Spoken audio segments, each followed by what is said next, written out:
Coming from this UK drinking culture, everyone's always seshing. This is where we grew up. Like when you walk in a room, like you can present yourself, put some respect to my name. I just wanted to reach my full potential. You know, why do you think people today aren't reaching their full potential? People are going to sleep way too late. The typical Western diet, you know, what do we think of? Burgers, pizzas, chips. That people just drink way too much. So you're going to ruin 60% of your year for what, a few drinks on a Saturday night? What's people's best friend for when they feel groggy? Caffeine. People would be actually surprised just how much caffeine is going to hurt their sleep. Just by cutting it out, you're going to be so much more productive. How you wake up in the morning, you're already putting yourself at a disadvantage. You need to become the walker, the guy who just walks. 2 days of training is all you need to build an elite body. So if when you wake up, you reach for your phone and start scrolling TikToks, this is going to add to the... If you've got them down, then you're probably ahead of 99% of people. Hi everyone and welcome to Us Daily. I'm Lewis and this is a brand new channel that shares the blueprint of success. Today's guest, my very first guest, I've got fitness expert and online coach Marley McBride and a very good friend of mine. How's things, Mal? Hello, how's things? Good to be here. Thanks for having me on as the first guest. I know, yeah, I didn't think we'd be talking in a setting like this, but it's nice, isn't it? So obviously I said fitness expert and online coach, which we'll get into all later. But the first thing I want to say is, how did you even get into health and fitness? How did it all start? Yeah, so I guess we'll sort of take it back. So I'd started getting into the gym probably around 15 or 16.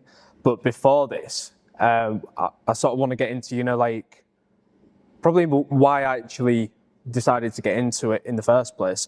So being from the UK, like I was sort of brought into this like drinking culture from really young. I think it was probably like 13 years old or something, which is a bit of a joke when you say it out loud. But like this is where we grew up, and I think even 12 probably. Yeah, so like by the time we even were like 14, 15, you were sort of behind if you hadn't like gone to a handful of parties and stuff. And I remember the first time actually, I was like I said, I think it was about 13, and I was at my house and my dad was having like a birthday party or something. And I just remember sort of around this time, I'd started to like build up a bit of anxiety and stuff. And for some reason, I was obviously thought, well, everyone else drinks, maybe there's something to it. And I sort of snuck down in the middle of the party and was like, right, I'm going to try to find a beer. And I went and found this crate and I thought I got away with it, like no one was checking. I started smuggling it out and then someone just goes, hey, what are you doing? I was like, fuck, being busted. And looked around and it was one of my dad's mates and he's like, oh, do you want some beers? He's like, oh yeah, go on, I'll say I've had them. So then I took him up to my room and I was like, right, I've got these beers. And I'd say I'd maybe like half a can. And from this point, I started to just like, all my anxiety would start to drop away. So like from this point, I was like, right, alcohol is like the thing that I'm going to use for the next like however many years. And this sort of went on and on through 13, 14, 15. And at the same time, this is sort of like when I found fitness as well. So I think that I would say 16 was the age that I found like the gym. Like we went in school and stuff, but before that, you know, like it was just sort of track and field and whatever. And then I started getting into just a bit of weightlifting because I started with like a really scrawny, skinny kid, right? And this is why I got into like drinking and stuff in the first place, because like, you know, everyone starts the gym because they don't feel good in themselves. They have some sort of insecurity. Like it's always a case of you start the gym for, you know, like for some physical reason and then you stay for like the mental benefit. So I sort of got into the gym at about 16 just to like fill out a t-shirt a little bit. Like I would say like going back to childhood and stuff, I wasn't very confident. I would always sort of feel, you know, like I was quite, as I said, scrawny and stuff. I was a bit like the runt of the litter in the friendship group and stuff. So for me, it was more so about just getting a bit of confidence behind you. And I think everyone relates to that, you know, like whether it is being skinny, being fat, looking a certain way, everyone's always in their own head of just, they want to feel like when you walk in a room, like you can present yourself. Like I'm not like Mr. Overconfident, but like I'm here and like, I put some respect to my name. So I'd say that's where it all started. I don't know if you want to like touch on any of that, but yeah, that's sort of like the thing that I remember as like, it was the insecurities that really like, put me into like, I need to get into the gym. I need to build my body. Yeah. And I just wanted to reach my full potential.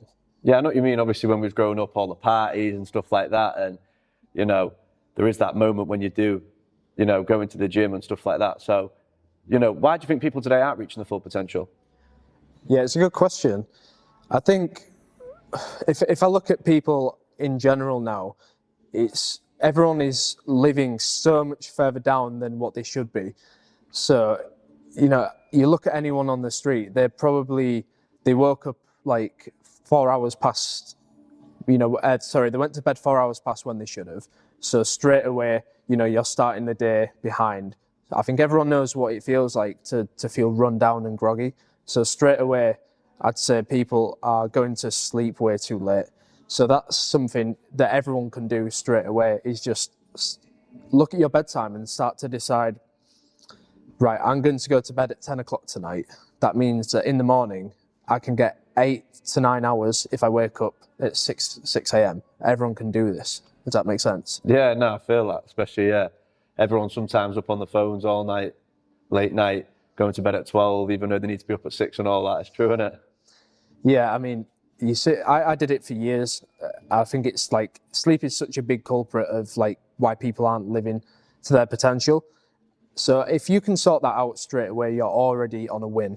I think the next thing is probably, you start to look at, I look at it in levels. So you look at maybe sleep at the bottom and then you work up the pyramid. So the next one I would say, once you fix your sleep, you start to look at your diet a little bit more.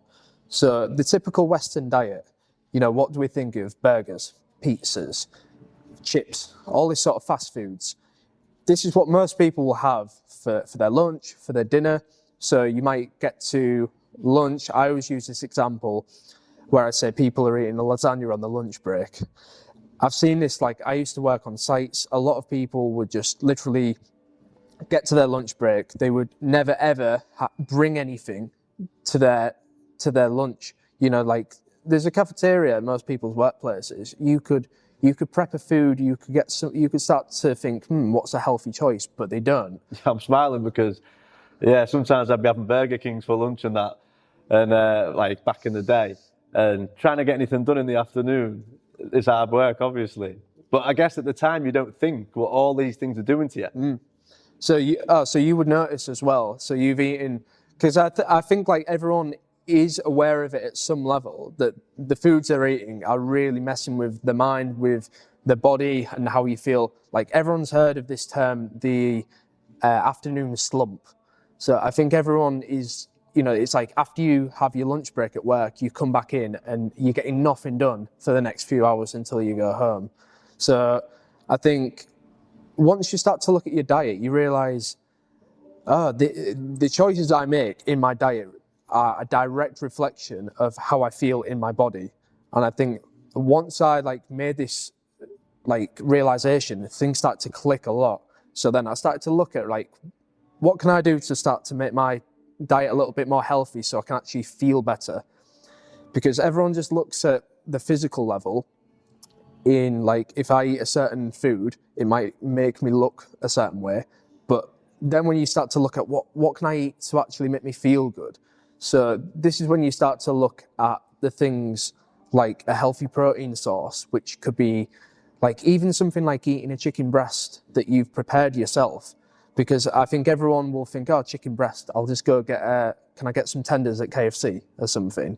Like, can I have this with some chips at McDonald's? No, like you need to start to at least prep a little bit of food yourself, or like just get some like plain ingredients. Because if you look at the back of a food packet now, there's so much shit, basically. It's ingredient after ingredient. If you get like a pack of Doritos, this ingredient list will go down for hours. It's like bread. Bread's meant to have something like 5 ingredients, and there's 20 in there, isn't there?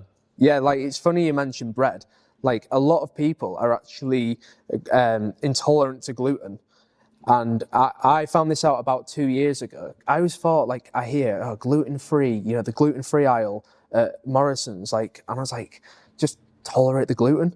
But then, like, I didn't realize, like, I cut out the bread and cut out things with the gluten in, and it was night and day with how I felt.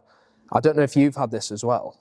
Yeah, well, obviously, yeah, no, I have a couple of allergies and stuff like that. So, yeah, I mean, recently I've just got tested and realized I've got, you know, gluten and stuff like that. And since I've cut it out, and yeah, I think we've talked about focus sometimes before. And, you know, without some of these things, you know what I mean, if you're intolerant to them, the focus does help. So, say if someone fixes the diet, is that the only thing they can do to reach the full potential?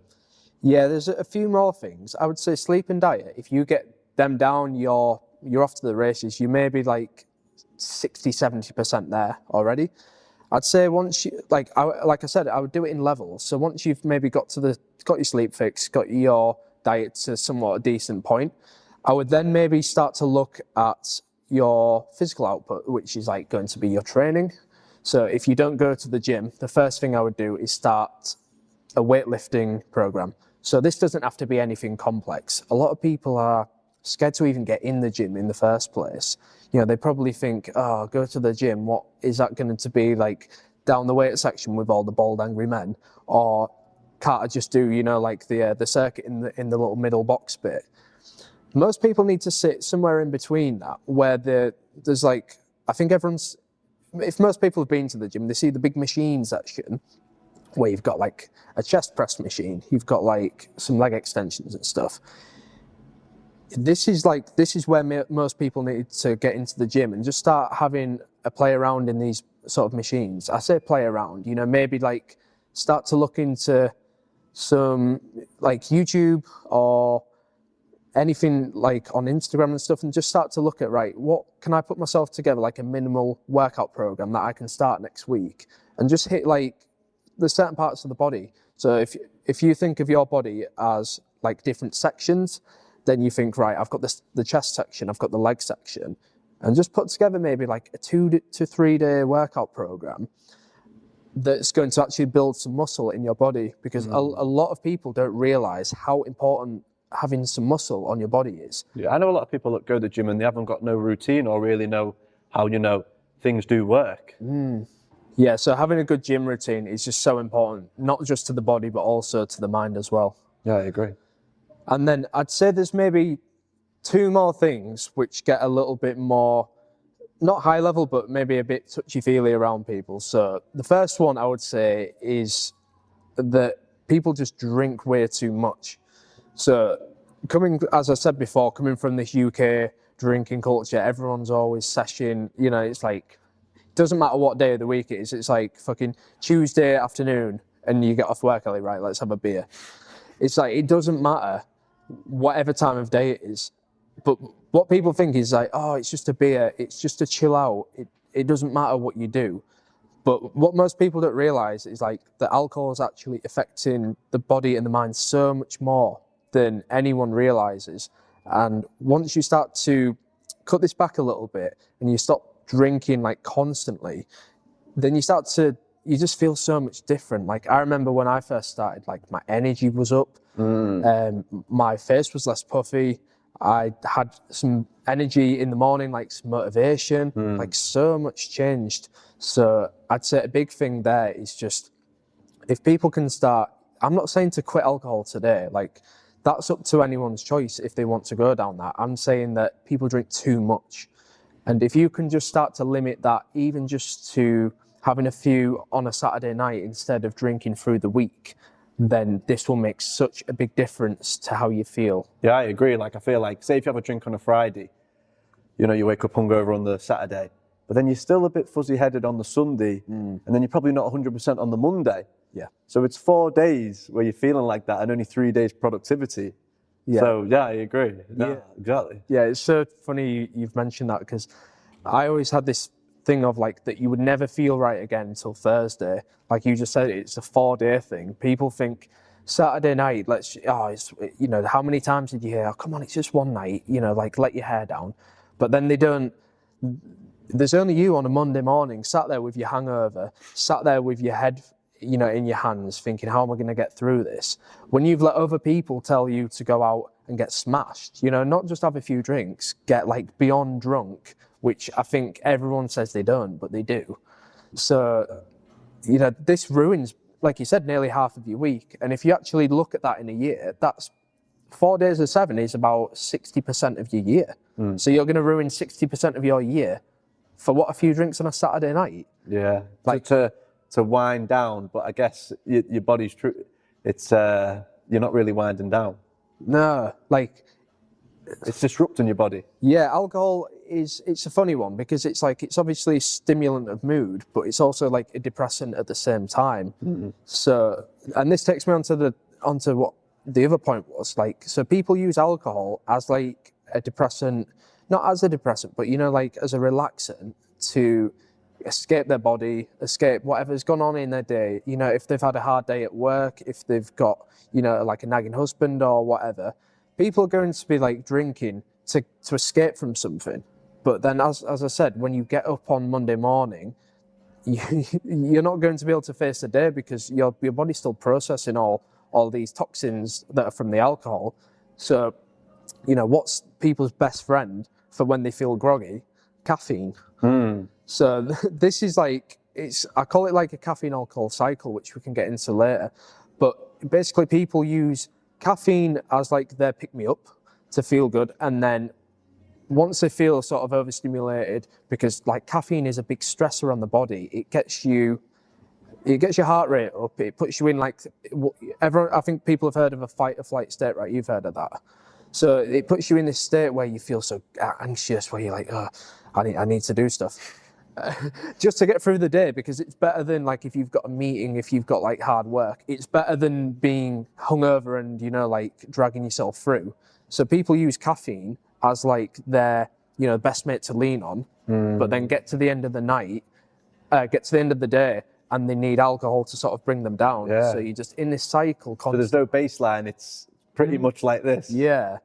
Nah, it's interesting that. So what do you think in today's lifestyle, like how does the caffeine, and alcohol, coffee is coffee as well, I guess, but the alcohol and caffeine, how do they affect our like fitness goals?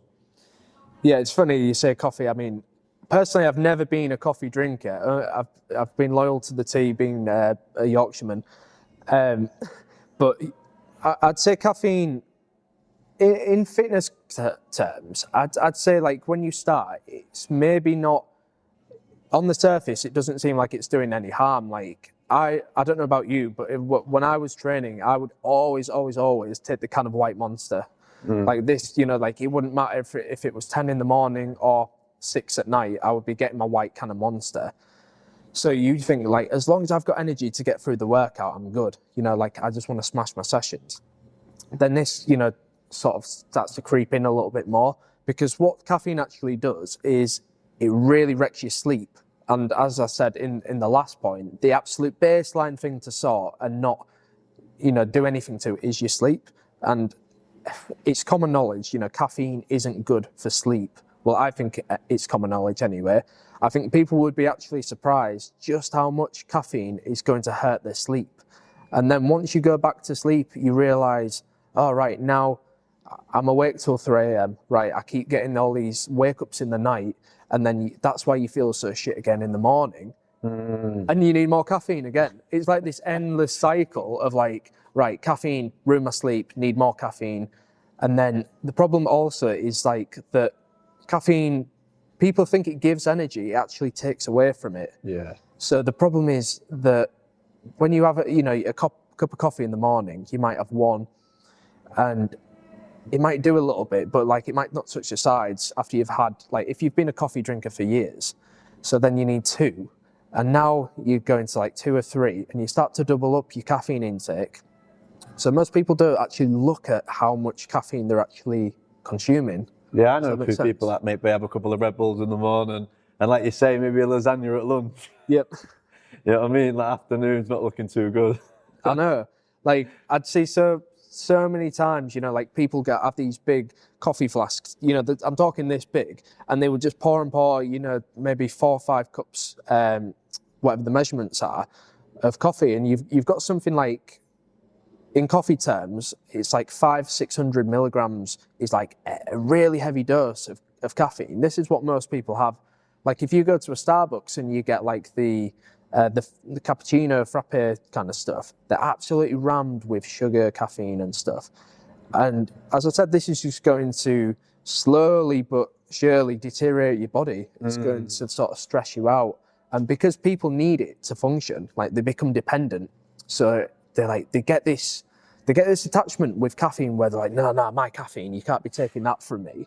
Do you know what I mean? Yeah. I know you, no, exactly. Yeah, I've never really touched caffeine too much myself. I mean, when I was younger, I used to always like a bottle of Coke every day or whatever. But yeah, it's been a while since I've had it. But yeah, I can definitely see how it does affect people, you know, in today's world, especially with like day-to-day working and stuff like that, 9 to 5 and stuff like that. So I know we were talking about alcohol and how, you know, how it affects you, you know, maybe if you have a drink on a Friday night and a Saturday morning, but how does it actually affect fitness? Like I always hear that apparently alcohol can affect protein synthesis, so it can affect the body making protein. And so how would you say alcohol affects fitness goals? Yeah, so I think when you start to look at alcohol in terms of fitness, it becomes like this sort of separate thing. So you've got, as I said, you've got so much issues with how it affects your mind and everything else. But when you look at your fitness, this is, I think, where most people become unstuck and why they never really get the body or become the person they want to be, because they can never stop. They can't put the booze down. So I noticed this a lot, probably in my early 20s when I was trying to. I used to call it like you live in two lives, or you burning two ends of the candle. And I think a lot of people who go to the gym are in this place, or either they're trying to get to the gym but they can't because their drinking habits and their environment sets them up to fail. So a lot of people know like the idea of, right, it's Saturday, right, we're getting on it with the boys. But then they don't really think about, as I said, like you've got to go train on Monday night. Or maybe, you have some beers watching the footy on a Sunday, like you go around maybe with your old man or with the boys and you think, oh, I'll just have a couple. And next thing it's been 5 or 6 beers. And then you've got to go into the gym on... Plus a pizza. Plus the pizza, yeah. And then probably, you stay up late and stuff. You've got to go into the gym Monday and act like nothing's happened, but your strength's going to be so much weaker. So you've got hormones in your body, such as testosterone, that's going to be down when you come to Monday, and you need like everything in your body sort of peaked out as you need as much as you can in your sessions. So if you've got a bench press, your strength might be 20% down because you've been drinking the night before. You might look in the mirror, or you might get on the scales and you're going to be 0.5 pound heavier. That's not good muscle for your body or anything. It's flab, it's water retention. It's a lot of these things that, as I said, no one really has one drink and then they look in the mirror and like, oh shit, there's that one drink on my face. It sort of like accumulates in the background. And I can almost guarantee that anyone who decides to try get fit without giving up alcohol is just going to have an absolute misery, and then they're probably going to get to about, I'd say, no more than 60% of what they could actually achieve, what they could be capable of, just because they can't tell people, nah, I'm going to not have the drink tonight. Does that make sense? Yeah, no, I definitely agree. And I know you've been 3 years sober now, and since you've been coaching me, I've been nearly 2 years sober. And I think, what's such a great thing is the time that you get back and the productivity. Mm-hmm. So, if you're not drinking on a weekend, you get 30% of probably your week back, maybe more. And, that time is spent full clear-headed. You're fully clear-headed the whole time. So if you want to attend an event on a Saturday, you could drive home and edit, afterwards, or be ready to do anything afterwards and be ready in the morning to train. I remember when I stopped drinking, it was being able to just go to the gym on a Saturday or Sunday fresh at any time. 8 a.m. because I've had a good sleep at 12. Yeah.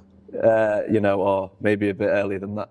But yeah, so, what would you say the main things are main things people can do to start unlocking the best selves mentally and physically?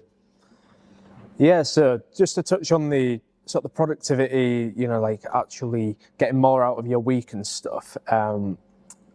If you just cut out alcohol, then you've, as you said, you've got literally every day. I've had this saying before where you can actually go out 7 days a week if you want, because you can go out like you're not going to be going to a club. You can go out for a nice dinner tonight, come back and like be up first thing 6 a.m. in the gym, and then that evening, you know, you could go out and watch a movie or go to a new city or something, drive there an hour back, and keep doing this every night, and you've got, like you said, so much more of your week. And I tend to find that people who drink just tend to like not do anything. They like, I'd say past like 22, 23, when you're not like going out trying to pull, trying to, you know, just be Mr. Social, you end up just drinking at home. So you actually get home and you do nothing with your time. So I'd say like just by cutting it out, you're going to be so much more productive. And then, yeah, when you actually look at like what people can do to start feeling better physically and mentally, I like to break it down into 4 sections, right? So the first one is like your morning routine, how you set up the day and how you structure it. The second one is going to be how you actually, so as I said, you need to do your training, you need to be in the gym, like this is a non-negotiable. You also need to look at like what training you're doing. So once you get past that level of, right, I know I need to go to the gym, now it's knowing what do I actually need to do that's going to help my body. The third one is then actually dialing in your nutrition, finding what's right for your body and, you know, what's going to give you energy because everyone's different. And then the fourth one, which I'll touch on last, is going to be more so how you actually feel and how you set up your lifestyle. So do you want me to just go into each one of them, or is there any you want me to touch on? No, sounds good. Yeah, it sounds good. I guess like what is the general main things that people can go. So yeah, I'd like to touch on all of them if possible. Yeah, so we'll just go one by one. So as I said, the first one is how you wake up in the morning. So if you're going to wake up and just eat a bowl of cereal, then like you're already putting yourself at a disadvantage. But if you actually decide to have something healthy that's going to help your body perform better. So a lot of people will say that sugar is bad for your body and you should always avoid sugar. But if you take some fruit is sugar. If you ask someone, is fruit healthy? They say, yeah.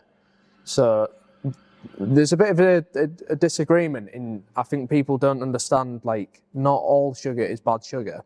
And in the morning, this is actually one of the best things you can have for your body. So if you wake up and go get an orange, if you go get an apple instead of the cereal, then you're already sort of putting the right things in your body. So natural sugars. Natural sugars, yeah. So I even, like, people think orange juice is really bad. I think there's nothing wrong with having a nice glass of orange juice, and maybe like, then you've got things called electrolytes, which I think people have heard of as a bit of a buzzword, but and I won't go into it, but there's basically like, it's like your salts, it's like your natural salts. They used to be in our waters and they've taken it out of them now. So if you get some tap water in the morning, there's no electrolytes, which makes you dehydrated.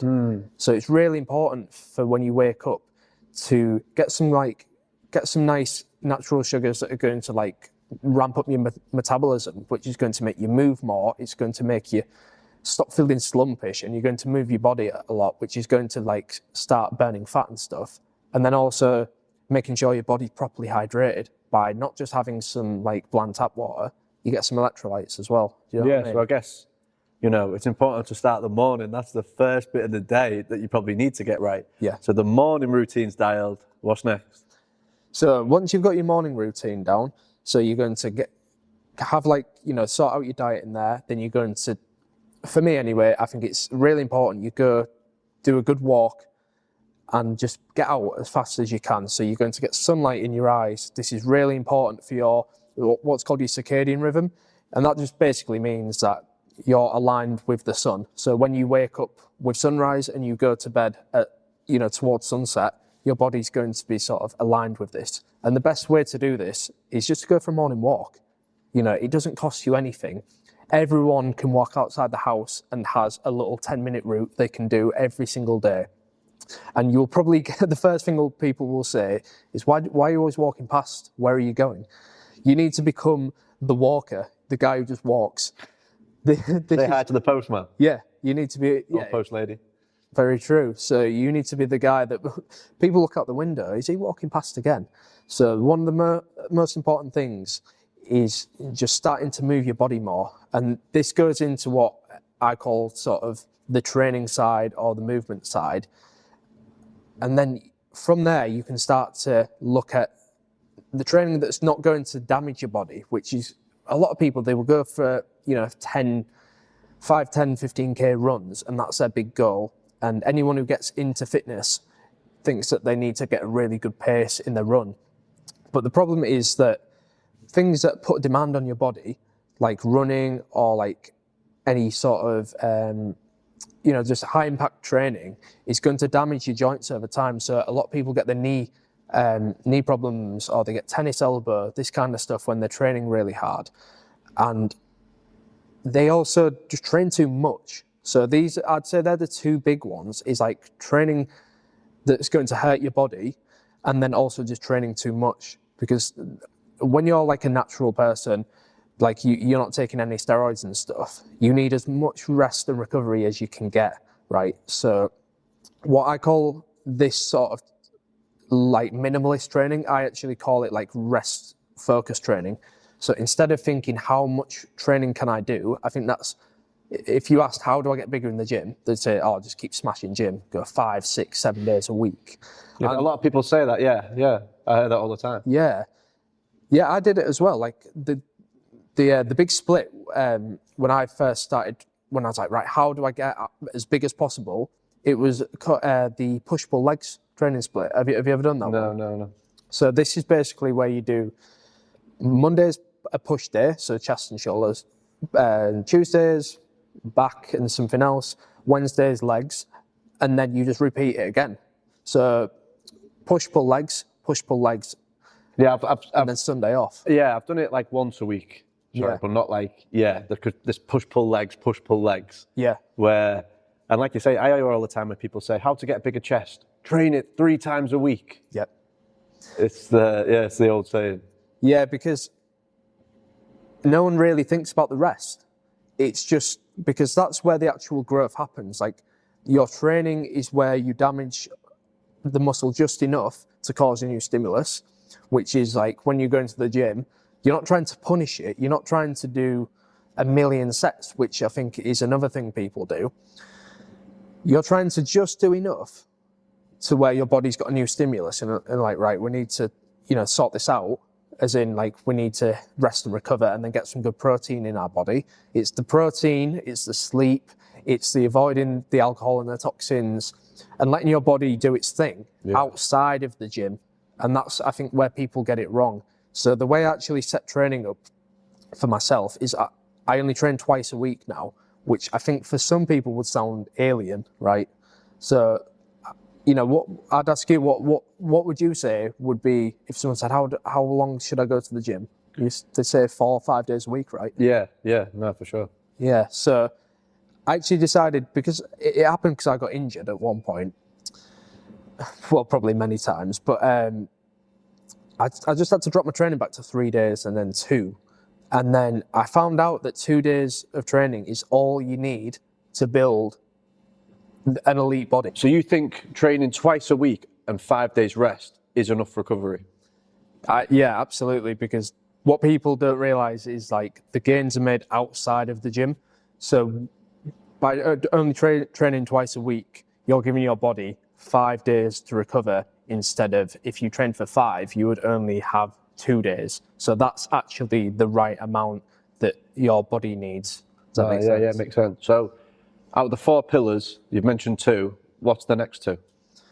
Yeah, so the next one I would look at is mostly the diet and nutrition. So this goes back to what I was saying about how you set up your day. So if you're having junk food midday, then you're obviously going to crash in the afternoon. Do you know what I mean? So you should really look at your diet as energy. So everything you eat is going to either give you energy or drain it. So if you look at, like I said, what do you have for lunch? So if you eat the right kind of food, then you're going to feel good in the afternoon.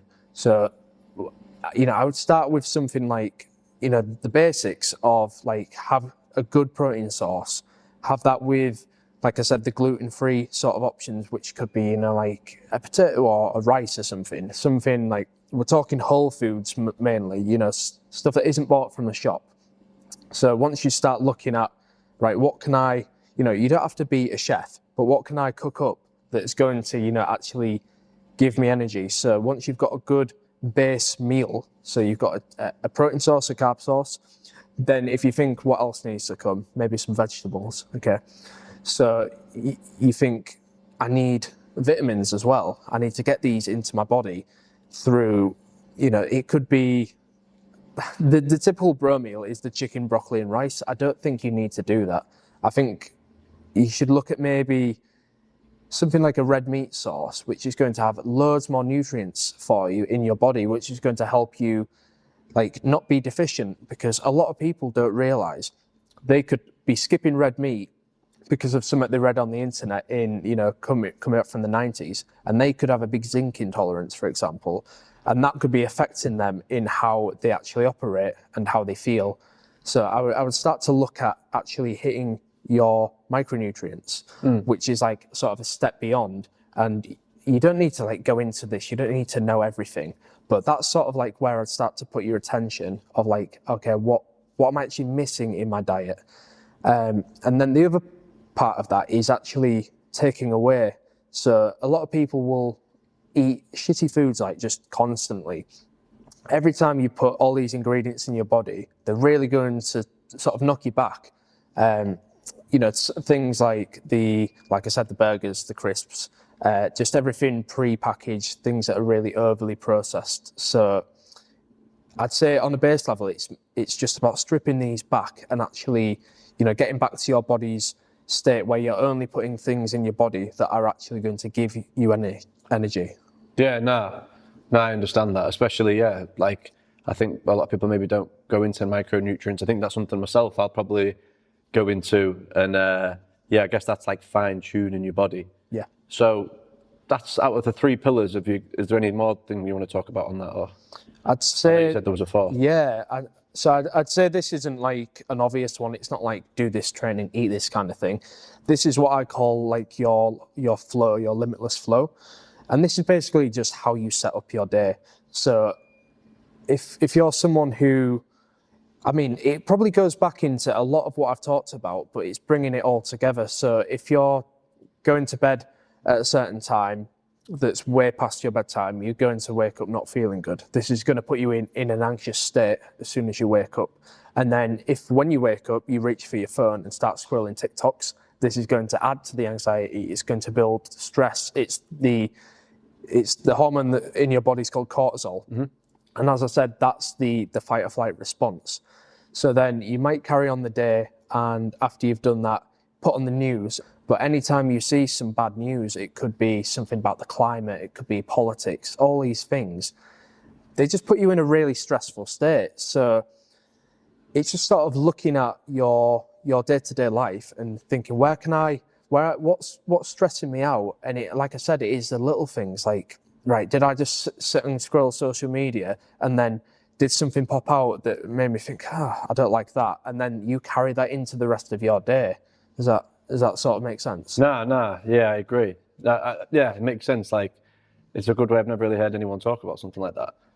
So with Mal, someone that maybe have a busy family life, busy social life, busy work schedule, what would you say, to someone like that who wants to start, making these changes without it seeming like a lot?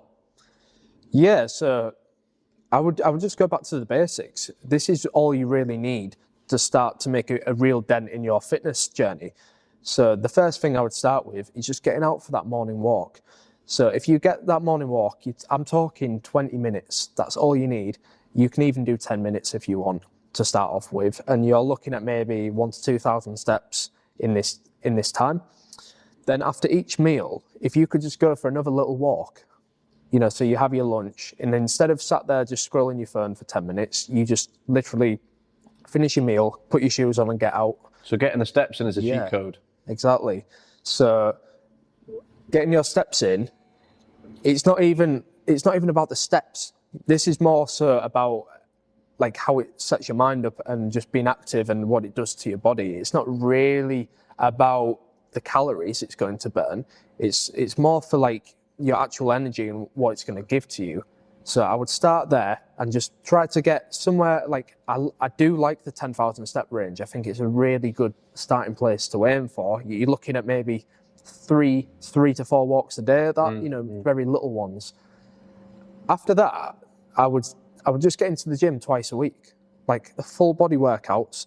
So go in and hit your main compounds. So what a compound lift is would be something like a chest muscle, because it works multiple joints at the same time. So go in and do like a bench press, go in and do like a form of squat, and just start off by doing these main, like, you know, like your main lifts. I think people would know what I mean, like a chest press, deadlifts, anything like that. Just go in and do that twice a week. Train as hard as you can. Try to go to failure. And I think people don't realize failure is so far beyond what they actually train to. So most people stop at like 8 reps and they actually had like 15, 16, 17. They just stop when it gets a little bit difficult. I don't know if you remember doing the same. Yeah. No, yeah. I think that's something even now I'm trying to work on, pushing yourself in the gym to failure. Yeah, so just getting in there and doing as much as you can with as little volume and quantity as possible, and just really working on pushing all out for that 1 or 2 sets per week, per session. So once you've worked your chest, you're done. So I would do that and get into the gym twice a week, and then just let your body rest and recover. Then outside of the gym is actually where that's what actually makes a difference. So I would start to look at things that are going to help you rest and recover. So again, that would be the diet. So I would start just doing something really simple of prepping your meals for the week on a Sunday. So this is such an easy thing to do. It takes an hour. I'd say, you know, if you include going shopping. Yeah, I've done this myself recently. I think when I was first starting getting into the nutrition, I was cooking my meal every night. And now I'm working out, well, if I use the same time to cook that one meal, I can cook for the week. Yeah, so you've just saved yourself. I mean, how long would you spend on a night? Well, I mean, I done a curry the other night. It's 25 minutes. 25 minutes? To cook 4 meals. To batch, yeah. So you've just saved, most people maybe spend an hour per night. So then you've just saved yourself 6 hours of cooking your dinner. Then if you want to prep your lunch as well, you've saved yourself having to eat the junk food in your lunch as well. So I would start to look at just prepping your meals on a Sunday. After that, I mean, you're talking the things like removing the toxins. So just chill out on the alcohol is what I would say. If you can, then just cut it out. I think 0 beers is always better than 1, even though people think, oh, it's only 1. I think you will notice such a big difference. Never just 1 though, I guess. It's never just 1. So if you can just go the full week without drinking, I think, you know, if you want to have a few on a Saturday, that's up to you. I think everyone is right to have their own way to relax. So if you could just get to Saturday and then not go all out, then, you know, that's probably a big 80-20 of it. And then the other things is like what you start to add in. So you might start to go to the sauna. So a lot of people have read up what the benefits of the sauna. It's actually really good for recovering both the body. So there's like a lot of ways the heat helps your muscles and your joints and stuff.